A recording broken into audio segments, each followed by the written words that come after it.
다들 잘 아시는 것처럼 우리나라는 삼권 분립 국가입니다. 입법부와 사법부, 행정부가 서로 견제하면서 국가 권력을 분산해둔 건데요.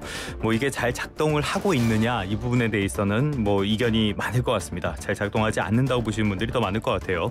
아무튼 삼권 분립의 일환으로 국회에서 지금 국정감사가 한창 진행되고 있습니다. 기재부, 금융위, 금융권 이런 곳들 잘 살펴봐야 하겠죠. 어제 국정감사에서 있었던 다양한 경제 이슈들 이분과 함께 살펴보겠습니다. 손석우 경제평론가 전화로 연결돼 있습니다. 평론가님 나와 계십니까? 네, 안녕하세요. 네, 지금 국정감사 잘 보고 계십니까? 재미있는 점 좀 있었어요? 네, 매일매일 이슈가 쏟아지고 있네요. 어제 기획재정위원회 국정감사장에는 최상목 경제부총리가 출석을 했단 말이에요. 세수 결손이 역시 도마 위에 올랐는데 이 세수 결손 문제가 지금 굉장히 심각하게 계속 이어지고 있는 거죠? 그렇죠. 정부가 지난달에 세수를 재추계한 결과를 발표했지 않습니까? 예. 그래서 재추계했던 올해 국세 수입이 지금 337조 7천억 원. 그런데 이제 작년 말에 세웠던 올해 세입 예산은 367조 3천억 원이었어요. 예. 그러니까 국세 수입이 세입 예산보다 29조 6천억 원이 적어요. 쉽게 말해서 이제 올해 세금으로 걷어들일 것으로 예상되는 수입이 작년에 예상했던 것보다 30조 원 가까이 덜 거칠 것 같다 이런 뜻이죠. 예. 그러니까 30조 원의 세수 결손이 예상되는 상황입니다. 지난해에는 세수 결손 규모가 역대 최대 규모인 56조 4천억 원 발생했었는데 올해도 만만치 않은 30조 원에 달하는 세수 결손이 발생한 거니까 2년 연속 대규모 세수 펑크가 발생하게 된 상황이죠. 이 결손이 발생한 구조를 보면 법인세 감소 폭이 당초 예상보다 컸던 게 결정적이었습니다. 예. 지난해 기업들이 대규모 손실을 보면서 이제 올해 법인세 결손만 14조 5천억 원이 발생했으니까 전체 결손 금액의 절반을 차지할 것으로 예상되는 거죠. 예. 또 양도소득세도 당초 목표보다 5조 8천억 원 덜 거칠 것으로 추정됐고 또 유류세 인하 조치도 연장됐지 않습니까? 이에 따라서 에너지 환경세에서도 4조 1천억 원 정도의 결손이 전망되고 있는 상황입니다. 그러니까 나라의 가계부가 이른바 빵꾸가 난 그런 셈인데 여기에는 역시 기업들이 제대로 돈을 벌지 못하면서 이 부분에서 펑크가 난 게 가장 큰 영향을 미쳤다. 그런데 기재부하고 야당의 해석이 많이 엇갈리는 것 같아요. 어떻게들 보고 있습니까? 네, 어제 기획재정부 국감 내내 이 대규모 세수 결손에 대한 책임 공방이 오고 갔습니다. 예. 야당에서는 윤석열 정부의 감세 정책이 대규모 세수 결손의 원인이다 이런 지적을 계속했고 그래서 이 기금 재원을 사용하거나 지방교부세를 또 줄이거나 지급하지 않는 방식으로 이런 세수 결손에 대응한 것을 두고도 도산모사식 임시 변통이다 이런 비판도 거듭 제기를 했죠.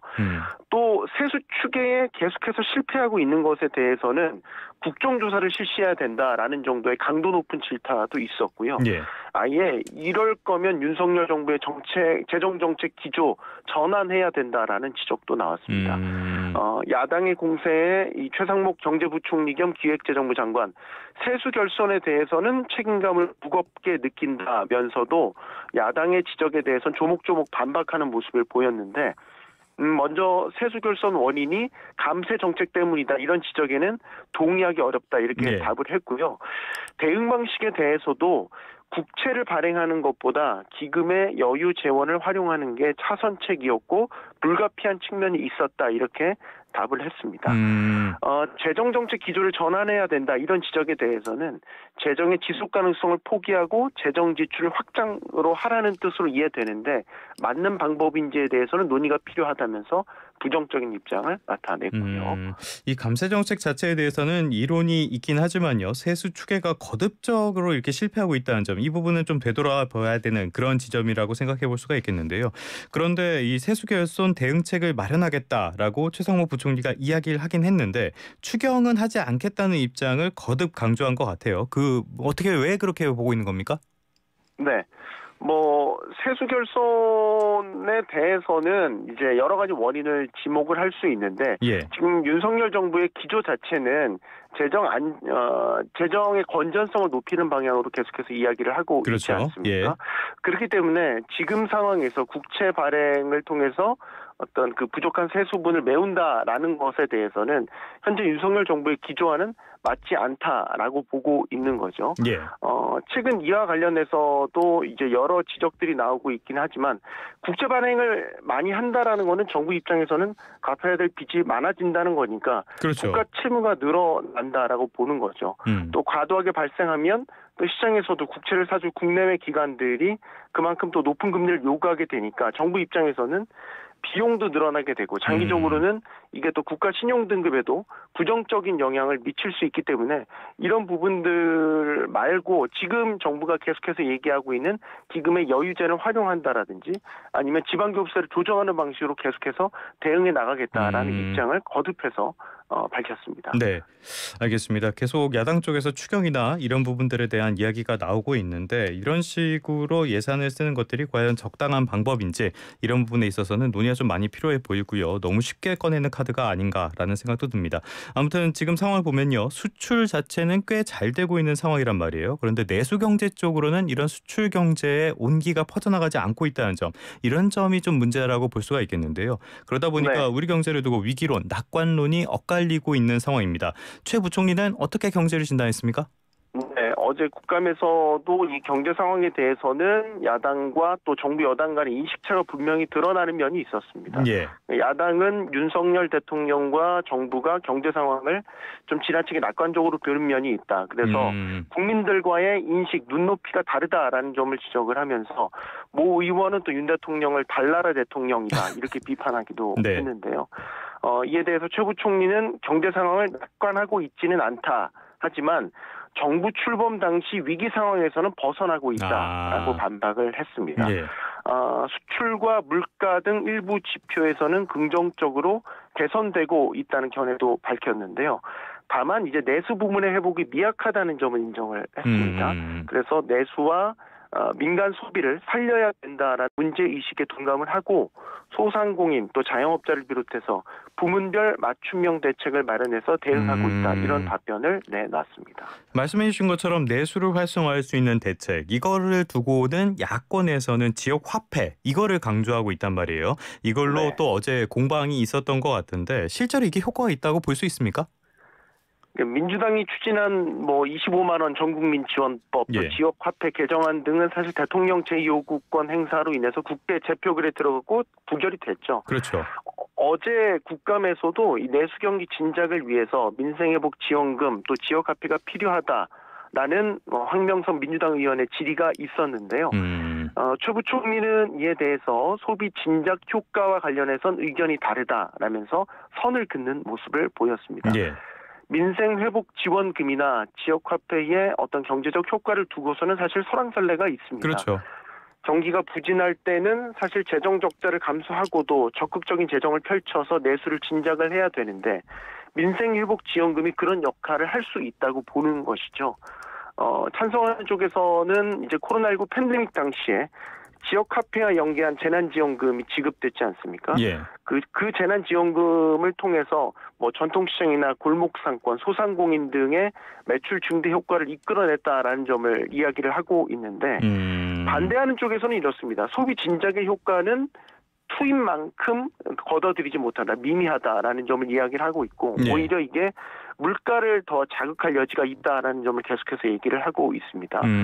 예를 들어 민생회복지원금이 지급되더라도 이게 새롭게 소비를 일으킨다기보다는 기존에 해왔던 소비를 이 민생회복지원금으로 대체하는 경향, 이 소비 대체 현상이 나타날 가능성이 있다라고 보는 거고요. 예.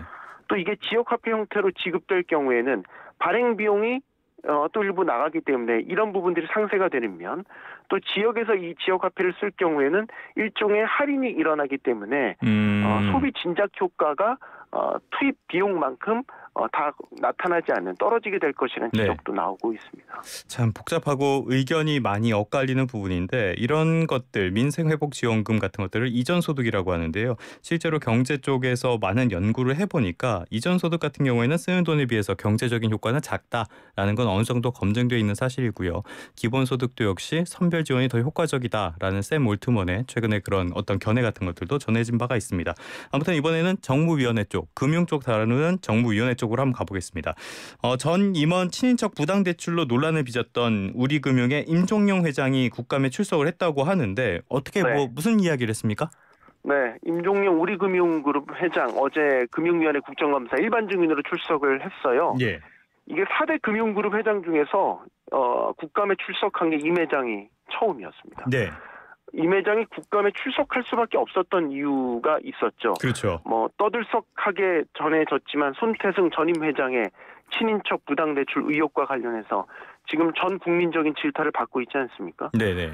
크게는 그룹 위기로까지 지금 번지고 있기 때문인데 임 회장은 부당대출 의혹에 대해서 고개 숙여 사과했습니다. 또 강도 높은 쇄신책을 발표했습니다. 임 회장은 회장의 막강한 권한이 이번 부당대출의 원인이 되었다라는 지적에 대해서 그런 측면이 있다고 인정을 하면서 회장의 인사권을 축소하겠다라는 방안을 깜짝 발표했습니다. 예. 즉 이거는 자회사 임원과 관련한 사전 합의제를 폐지하겠다라는 것인데 예.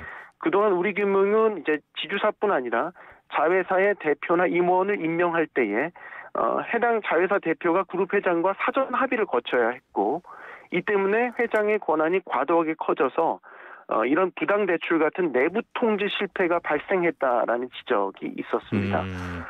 여기에 더해서 임원들의 친인척 대출을 관리하는 시스템을 신설하는 방안도 내놨습니다. 네. 손태승 전 회장이 연루된 우리은행 불법 대출 의혹, 우리은행이 2020년부터 올해 1월까지 손 전 회장의 친인척과 관련된 법인이나 개인 사업자 차주에게 무려 350억 원 규모의 부당 대출을 내줬다는 것으로 현재 검찰이 금융감독원 검사 결과를 넘겨받아서 수사를 진행 중에 있습니다. 알겠습니다. 어제 정무위에서 나왔던 내용 두 가지 정도 더 크게 짚어보도록 하겠습니다. 일단은 지금 가장 뜨거운 감자가 되어 있는 금융투자소득세, 금투세 문제인데요.